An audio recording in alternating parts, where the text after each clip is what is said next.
Number 3. Ayan. Sa tingin ko, ano bang pelikula kahapon na medyo... Baka nga pumasok paligalig eh. Tingin ko kasi suspense eh. Yun. Meron pang isang pelikula si ano ba? May pelikula si Juday, di ba? Ayun, kasali kasalo. I think pwede maglaban sila. Pwede mag number 3 yun, Lakay. Zorro ng Pampanga. Yung mga Senyor Guerrero. Yung mag-aaman. Yung mga lapid. Tatlong baraha yun, tatlong baraha. Parang marami na naman fan si Senator, hindi ba? Kaya tingnan na lang natin. Mahaba ang pila kung pa. Oo, kumpara. Alam mo naman, Pero sabi talaga yung Kabisoto sa pila.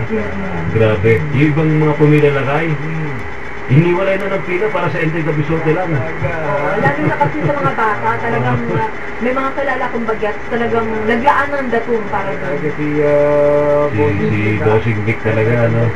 Talagang yung charm niya, Pero Lakay, napakalaki naman din daw talaga ng ginastos nila for the movie. Ang laki daw, nasa 50 something din, 50M daw. Ewan natin kung padin yun, ha? Yung tatlong baraha, 35 million? Yun talaga tatlong baraha. Ewan ko kung ano na nangyari sa mga baraha, pero... Ewan ko kung yung baraha niya uubra sa Makati. Ganon. Ano ba naman kasi? Ako naman, bakit Makati pa napili niya? Siyempre lahat naman kasi yan di ba? Lahat naman ang napagpalabas ng mga yan, di ba? Pero hindi lusos sa Makati talaga. Pero maling natin Lakay, pangalawang araw pa lang naman ito ng Film Festival. Sana naman talagang tumabo ang lahat dahil ginastusan naman lahat ng pelikulang yan At saka sa 29, ang awards night dito po sa Aliw Theater. 29? Yes, Friday. Biyernes yan. Samantala, inaasahan po ang malakas sa pagbuhat sa mga papremyo at libreng load sa buong South Luzon dahil sa lakas ng nag-globe ka na mag-globe na raffle promo. Kasalukuyan itong nagdadagsa ng mga tao sa mga Globe Autoload Max outlets ngayon dahil sa bawat 25 peso reload, pwede ka nang manalo ng bagong cellphone ng Autoload Max negosyo package ng libreng load or 50,000 pesos in cash. Kaya mag-register na, text Globe na to 2345 at malay mo baka swertihin ka kasi ang lakas mo sa Globe. Nag-Globe ka na mag-Globe na promo runs from September 1st to December 31, 2006 only. Kaya mag-Globe na for GTI EBAP number 08115 series of 2006.